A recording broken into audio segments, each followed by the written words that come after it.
Salve a tutti e benvenuti a questa nuova puntata di Soundtrack City, una puntata marina, come vedete dallo sfondo che mi circonda, perché stiamo parlando del film Afrodite di Stefano Lorenzi, un film ambientato in Sicilia, precisamente nelle saline di Trapani, ma anche nel mare circostante. Un film che ha in sé 35 minuti di riprese subacquee, questo per farvi capire le difficoltà tecniche che poi deve avere anche la realizzazione di un film del genere. In questo senso possiamo ricordarci ad esempio The Abyss, un film degli fine anni 80, regista James Cameron, e anche lì insomma ci furono delle problematiche tecniche piuttosto importanti. Problematiche tecniche che non ci sono state per quanto riguarda invece la colonna sonora composta da Bruno Falanga. E oggi vedremo un'intervista realizzata da Massimo Privitera proprio al regista Stefano Lorenzi, al compositore Bruno Falanga e all'editore musicale della FM Records Alessandro Pinnelli. Due parole sul film che potremmo definire drammatico, crime, d'azione, insomma ci sono varie suggestioni legate a questo film, interpretato da Ambra Angiolini e Giulia Michelini, credo sia la prima volta che collaborano insieme, e poi da Gaetano Bruno e Francesco Lamantia. Quindi a questo punto io direi, ricordandovi che a fine luglio uscirà nelle sale cinematografiche italiane, io direi di andarci a sentire questa intervista realizzata appunto da Massimo Privitera. Alla prossima!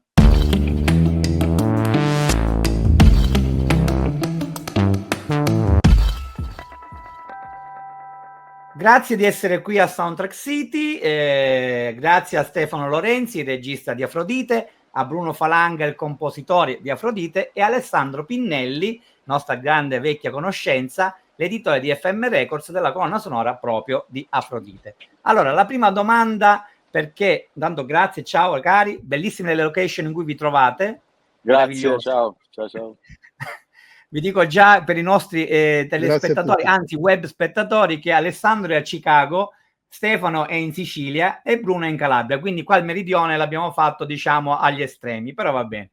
Detto ciò, ci tenevo a fare la prima domanda al regista di questo film Afrodite, che è un film particolare. Intanto diciamo, possiamo dire che è uno dei primi film italiani con una percentuale abbastanza tra virgolette invadente di riprese in immersione sott'acqua, perché buona parte del film, oltre 35 minuti di sequenze, sono ambientate, sono subacquea e sono ambientate per l'appunto sott'acqua, perché è una trama molto particolare. E io ci tenevo, proprio come prima domanda, a Stefano Lorenzi, al regista, ma da dove nasce l'idea di questo tuo film che hai scritto insieme ad Alessandro Nicolò? Beh, il film nasce da un'idea, diciamo, trovando un articolo che era mentre facevo le ricerche dell'Ora, a cui ha partecipato anche Bruno Falanga, di cui ha fatto la colonna sonora. Nei momenti di scrittura leggevo vari articoli di giornale. L'Ora, insomma, era un giornale del 1900 che racconta la storia. Noi in questa serie raccontiamo la storia del giornale dell'Ora nell'anno del 1958, e mentre facevo queste ricerche trovo un articolo che raccontava che tutti gli attentati, via De Giorgofili, Falcone Borsellino, avevano tutti una stessa matrice di tritolo, però gli inquirenti non riuscivano a capire da dove proveniva questo tritolo, fino a che scoprono che c'era una nave della seconda guerra mondiale affondata più nella zona calabrese, insomma nello stretto di Messina, diciamo, in vicinanza del stretto di Messina, e che conteneva tritolo, e che recuperavano il tritolo da questa nave sommersa, perché il tritolo si mantiene bene in acqua. Questa cosa mi ha fatto scattare una scintilla, che ho detto: questa è una notizia cinematografica interessante, e quindi da lì ho iniziato a costruire di fantasia, di racconto, ed è venuto fuori Afrodite.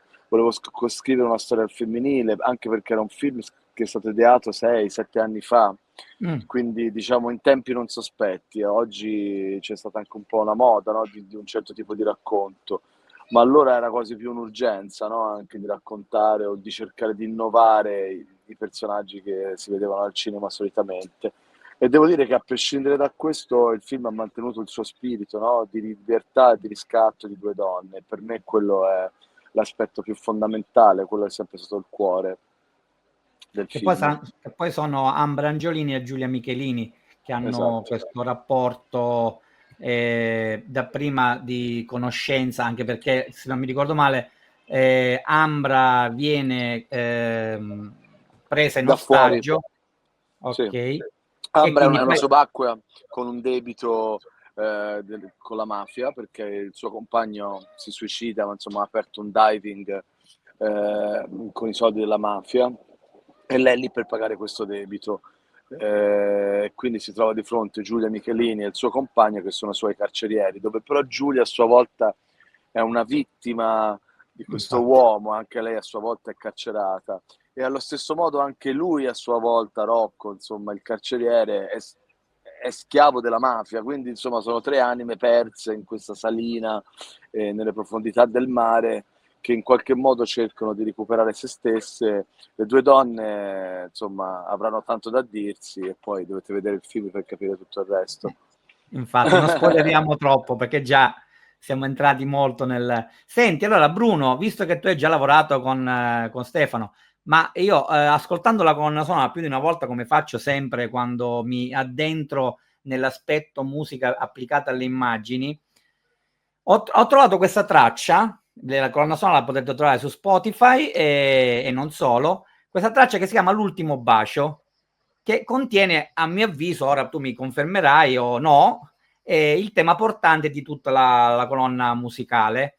E io, questa traccia mi ha suscitato questa sorta di effetto sinestetico dovuto a questi synth aerei, queste voci registrate reali che diventano a loro volta eteree, quasi spirituali, quasi divinatorie, e poi questo continuo affannoso incedere respiratorio che sottolinea quasi, come diceva anche Stefano, questa crescente e perturbante aggressione fisica e pressione emotiva, questa carcerazione, queste pressioni emotive mafiose, ma non solo, anche proprio emozionali, sensoriali. Quindi come sei arrivato un po' a questa soluzione compositiva che un po' diciamo alberga, legge in tutta la colonna sonora? Con Stefano, come diciamo è possibile immaginare, ci siamo confrontati tantissimo perché a me piace scrivere già partendo dalla sceneggiatura, e la cosa che ci siamo ritrovati è quello di dover descrivere sia la storia evolutiva dei due personaggi, dei tre personaggi, ma soprattutto delle due protagoniste che sono nella figura di Sabrina e Ludovica, Giulia Michelini e Ambra Giolini, che descrivere tutto il mondo subacqueo e quindi senza essere invadente sui suoni del mondo subacqueo, che Stefano conosceva perfettamente in quanto ha esperienze di questo mondo subacqueo. Quindi innanzitutto mi sono andato un attimo a scoprire, a ricercare la strumentazione, una strumentazione che era nel mondo dei sintetizzatori che diciamo venivano dagli anni 80, come può essere il Roland SH-101 o gli altri strumenti figli di quegli anni, stai utilizzando soprattutto due voci reali, come se fossero campionate. Infatti a un primo ascolto sembra quasi che siano voci campioni, ma in realtà sono voci reali che hanno cantato una partitura, però anche quella, anche diciamo la vera voce, la voce reale, l'abbiamo voluta trasformare nel mondo subacqueo. Quindi c'è tutto questo accompagnamento. Un'altra cosa interessante, per esempio, abbiamo cercato di dare ritmo anche con i respiri di queste voci. Questo elemento onomatopeico della voce, che del respiro, che dell'affanno, dell'affaticamento, anche del correre usato come elemento ritmico, bellissimo. Sì, l'abbiamo usato come elemento ritmico pure perché il film a un certo punto diventa molto ansiogeno, no? Passatemi il termine. E quindi queste voci, nel senso, secondo me scaturiscono nello spettatore quella tensione in determinate parti secondo me funzionavano. Poi con Stefano me le ha spostate subito e quindi siamo andati, diciamo, dritti. Vorrei anche un attimo fare una piccola parentesi, non perché siamo diventati amici con Alessandro della FM Records, ma perché secondo me ci vorrebbero più FM Records, perché veramente è un editore di altri tempi, un editore presente, non è soltanto uno che edita colonne sonore, ma uno che le fa le colonne sonore, quindi è Volevo soltanto Vero. spezzare questa lancia non richiesta, quindi non so e volevo, No, ma hai fatto farlo, bene. ovviamente. Hai fatto benissimo, anche perché la prossima domanda è per Alessandro Pinnelli di FM Records, per l'appunto, perché a me fa morire, perché se tu vai a leggere una delle sue creazioni, che per l'appunto è questa etichetta, l'FM Records, con la quale ha prodotto la colonna sonora di Afrodite, lui la chiama, la definisce la boutique music agency, perché è anche abbastanza inusuale nel panorama delle etichette, che ce ne sono sempre meno, e di chi produce, di chi fa l'editore di colonne sonore, queste caratteristiche. Infatti volevo proprio chiedere ad Alessandro come ti sei trovato. Credo che sia la prima volta che tu lavori con Bruno, giusto? Sì, è stato il mio primo incontro con Bruno e anche con Stefano, che ho conosciuto, ho incontrato subito la prima volta proprio in studio da Bruno, e mi sono trovato benissimo, a parte umanamente. Parlo con Bruno, che ho potuto frequentare anche un po' di più, ma Stefano di conseguenza, anche sia umanamente che artisticamente. Questa cosa mi è piaciuta subito, perché il film secondo me è fighissimo, e poi dava talmente tantissime possibilità, che poi alla fine riuscire a tirare, a concentrarsi su una di queste possibilità artistiche e musicali, parlo, no? Perché parliamo di paesaggi sottomarini, di paesaggi comunque naturali, che sai che possono essere affrontati in mille maniere. Poteva esserci un'orchestra, una chitarra classica, quindi intercettare un linguaggio e riuscire a perseguirlo e ad essere in qualche maniera assolutamente coerente con quello che era centrato col film, non era proprio così semplice, perché sai, si potevano aprire mille fronti. Quindi l'incontro con Bruno è stato assolutamente positivo da quel punto di vista. Ho percepito subito il valore artistico, per cui sì, il fatto del valore artistico, ma anche in qualche maniera un vedere in questo compositore, che ho appena conosciuto, poi lui è giovane, davvero delle grandi possibilità che poi lui sta raccogliendo per altre strade, e sono super contento, perché Bruno se le merita tutte, quindi è bravissimo. Poi abbiamo collaborato nei limiti del possibile, insomma, con la mia struttura. Lui si è trovato molto bene col fonico, insomma, sono contento di avere oggi questa colonna sonora nel repertorio di FM. Devo fare anche una piccola parentesi. Devo ringraziare assolutamente Bruno per la pazienza e la continuità con cui ha seguito il film, perché è veramente un talento Bruno, e credo che Alessandro abbia fatto un grande investimento, perché Bruno insomma ha una bella carriera di fronte, perché ha una grande sensibilità e soprattutto è molto bravo nel stare al fianco di registi. Tra l'altro ho lavorato con tutti i registi amici che conosco, e diciamo che proprio c'ha un coro, ecco, proprio per rimanere in ambito musicale, a cui tutti noi vogliamo bene a Bruno e siamo molto legati a lui. E grazie anche a Alessandro di averci messo in questa comfort zone, in questo salotto così veramente accogliente, piacevole, dove è creativo, e questo non è poco, perché io insomma ho fatto questo film e invece ho avuto tante difficoltà, però quello studio musicale FM Records, lo studio di Bruno, è stato un angolo di protezione, di creatività molto bello. Detto questo, sì, io ho lavorato con le musiche di Bruno, perché Bruno è una fonte inesauribile di pazienza e di creatività, quindi ci scambiavamo spesso suggestioni che poi cambiavano nel tempo. Non le ho condivise molto con gli attori, perché non era un film questo dove si potevano condividere atmosfere con gli attori, tranne in alcune piccole scene l'ho fatto, ma dove c'era una musica intradiegetica specifica che serviva ed era funzionale alla scena. Per quanto riguarda tutto l'extradiegetico, è bello perché io e Bruno, insomma, non so, sai, queste cose si fanno anche, la musica è istinto, alla fine si può parlare tanto, ma è pancia, è sentimento, e devo dire che Bruno con un no e con un sì capiva subito. Infatti anche questa cosa delle donne, io avevo avuto una suggestione, Bruno ha colto subito, ho capito, va bene, questo, e quindi abbiamo subito trovato la strada, anche perché ci sembrava anche giusto, no? Nelle varie possibilità, quelle che diceva Alessandro, subacquee, di affrontare la musica anche lì sotto, già il richiamo delle sirene, ma però forse la sirena è pure banale, era più una ricerca emotiva, profonda, no? Dei personaggi, qual era il loro canto interiore, qual era e quindi l'idea di due voci erano anche proprio i nostri due caratteri, la scelta quindi di due voci diverse erano anche le due nostre attrici protagoniste. Insomma, devo dire che tutta questa cosa poi ha dato i suoi frutti e io sono molto molto molto felice del lavoro fatto e nasce sicuramente anche da un rapporto di profondità e di sensibilità e di condizione. Oggi Sì. possiamo dire che la musica è stata assolutamente centrata, cioè l'atmosfera musicale è stata perfettamente centrata da Bruno. Io non avevo dubbi che l'avremmo trovata, nonostante poi c'è sempre il Adesso momento... diventa difficile rispondere alle domande dopo tutti questi complimenti. No, Innanzitutto ringrazio, nel senso, il lavoro che faccio e che la vita mi ha dato la fortuna di fare, penso sia il lavoro più bello del mondo, e quando lo si fa con persone che comunque apprezzano il tuo lavoro è una cosa non piacevole di più. Infatti, secondo me, se posso intervenire, è proprio questa la cosa, che si è combinato, c'è stata una sinergia favorevole, per cui fra te e Stefano soprattutto, che ha portato a centrare la cosa, no? Onestamente, perché non è sempre così. Ci possono anche essere gli attriti che poi portano a delle buone notizie, ma non è sempre così, non è così scontato, quindi anche qua c'è merito da tutte le parti.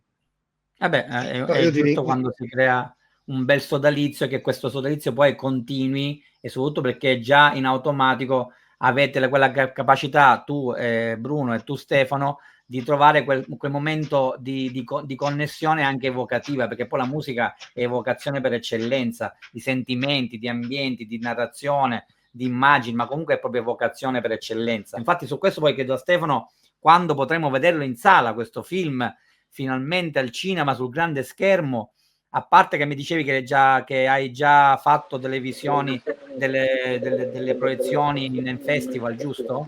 Sì, il film è stato al festival a marzo in concorso internazionale al Festival di Bari, che comunque è un festival prestigioso, in un contesto tra l'altro che era una sezione dedicata al Mediterraneo, quindi una sezione internazionale, ed è stata un po' insomma la prima emozione, quella dove il pubblico ha accolto il film, ma soprattutto anche la critica, perché devo dire non c'è stata una recensione negativa.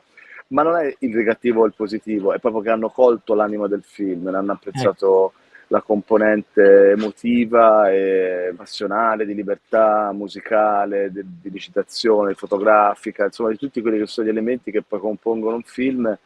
Ne è arrivata l'anima, l'essenza, questa cosa è importante. Il film uscirà il 31 di luglio nelle sale cinematografiche di tutta Italia, rimarrà più o meno fino al 15 d'agosto e poi comunque continuano ad esserci proiezioni spot, eventi, situazioni, altri festival, perché comunque il film è molto richiesto e devo dire che le attrici sono innamorate del film e quindi le vedremo e saremo in giro a presentarlo. Ovviamente il passaggio successivo sarà quello della piattaforma, andrà prima su Rai Play e poi credo Netflix, Amazon, dove lì sperano di dare ancora più visibilità al film, perché comunque sia Ambra che Giulia sono due volti molto amati anche in ambito televisivo e quindi speriamo che lì abbia ancora una seconda vita. Bene, tu avevi già in mente mentre scrivevi la sceneggiatura con Alessandro Nicolò, Adam Brangiolini e Giulia Michelini? O sono... No, le attrici sono venute, ho fatto dei provini e un po' anche sono state legate alla necessità che molte attrici non andavano sott'acqua, molte avevano paura, altre non potevano fisicamente, altre avevano impegni di lavoro. Insomma, è stato ovviamente, come sempre, un mix di fattori che poi ha portato a questa coppia che devo dire anche molto conosciuta a livello popolare, inedita perché non si è mai vista. Per me questo è un altro aspetto importante, ma soprattutto giuste. Sì, poi gli hai fatto prendere il brevetto da sub, gli hai fatto prendere, quindi... Sì, no, io ho visto, devo dire che strada facendo ho visto, perché seguivo Ambra, non la conosco personalmente ancora, però la seguivo, ho visto che c'era tutta una preparazione, lei ha fatto dei corsi, si immergeva, insomma non era davvero una passeggiata di salute essere regista di un'opera così, cioè deve essere stata davvero dura. No, è stata molto dura perché poi abbiamo girato anche in mare, quindi è stato veramente, veramente faticoso. Ma poi soprattutto è stato fatto, è un film come si faceva una volta, questo non ha un effetto speciale. Ecco, Questo film, le ragazze hanno preso il brevetto, hanno messo 5 mesi, 3-4 mesi per prendere il brevetto, si sono preparate, abbiamo fatto sopralluoghi. Io stesso mi immergevo con loro, ho avuto una troupe subacquea bravissima, capitanata da Simone Trecca, che è l'operatore subacqueo che seguiva, che era il mio occhio lì, a cui stavo sempre accanto. Le ragazze sono entrate fisicamente nel relitto, quel relitto esiste, non c'è niente di costruito, questo film è un film vero, fatto senza AI, fatto senza effetti speciali, fatto col cuore e tra l'altro con pochissimi mezzi. Vi racconto questo aneddoto velocemente. C'è un produttore americano che ha visto il mio film ed è rimasto colpito perché mi ha detto vabbè, però la parte subacquea mi immaginavo un pochino più di action, e gli ho detto ma lo sai quanto è costato il film? Ma davvero? Gli ho detto il budget, non importa neanche dirlo, ho detto noi avremmo girato forse 2 giorni con i soldi in cui tu hai fatto l'intero film. Cioè, per dire che tutto quel mondo subacqueo loro l'avrebbero girato con un budget e con delle possibilità talmente ampie che forse noi ci facciamo 10 film, ecco. Mi avevano chiesto di esserci, ma non lo potevo fare, a Trapani, e c'è anche lì il nostro film. Il 21 agosto sarà al Trapani. Bello quel festival. Infatti, molto bello come festival, molto importante tra l'altro.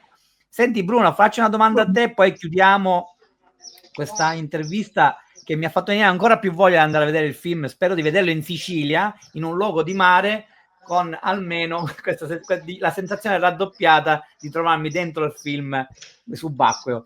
Ma Bruno, tu solitamente come procedi? Allora, ci hai raccontato che vi siete scambiati diciamo, delle idee, delle connessioni emotive, sensoriali con Stefano, ma tu solitamente come ti approcci a un film? Parti dalla sceneggiatura o ti fai accompagnare direttamente poi dal montaggio, diciamo, predefinito, quello finale? Guarda, nel 90% dei casi del mio nel senso di come lavoro parto dalla sceneggiatura, ma per 2 semplici motivi. Uno è per creare quanto prima un vestito emotivo al film e quindi confrontarmi col regista, nel senso io parto in maniera sempre molto in punta di piedi. Il film lo sta raccontando una persona che ha una sensibilità, io quanto prima devo entrare nel suo mondo per capire cosa devo raccontare. Quindi lo dico sempre, dalla sceneggiatura faccio i cosiddetti, chiamiamoli provini, ma in realtà non sono provini, sono dei brani e sono dei tentativi di avvicinarmi all'idea del regista, e a me fanno molto più comodo i no in quella fase che sì. Ovviamente anche sì, fanno comodo se sono tutti sì, ci mancherebbe. Guarda, faccio così perché così io sono molto affascinato dai registi italiani degli anni 80, anni 70, no? Quelli che utilizzavano addirittura la musica sui set, e quindi cerco di dare questa possibilità ai registi che lavorano con me in maniera più fedele possibile a quello che sarà. Questo perché sia il regista riesce già a immaginarsi durante le riprese quello che la musica effettivamente può dare al suo racconto, ma anche gli attori quando la sentono riescono a muoversi in un modo magari uniforme col pensiero, è come se si unissero tutti i pensieri. E poi in realtà c'è anche un'altra. Faccio questo anche per un altro motivo, perché poi quando ci sarà la fase del montaggio si va incontro sempre a un aspetto tecnico, ossia gli appoggi musicali che non sono miei. Lavorando un po' prima mi ritrovo i miei brani.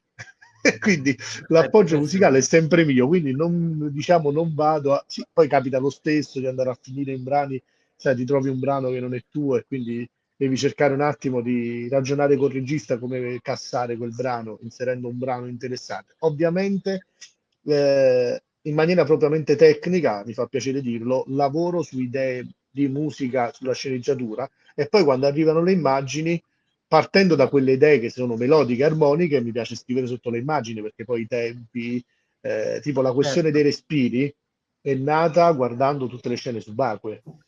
Allora, come ultima cosa, prima di salutarvi e di ringraziarvi ancora per averci veramente regalato, a parte delle curiosità e invogliarci ancora di più ad andare a vedere Afrodite al cinema, che esce il 31 luglio, e volevo chiedere a Stefano, e chiudere proprio con lui, se mi racconti quell'aneddoto di come avete trovato queste due voci che poi interpretano questi, diciamo, elementi vocali eterei all'interno della colonna sonora del film.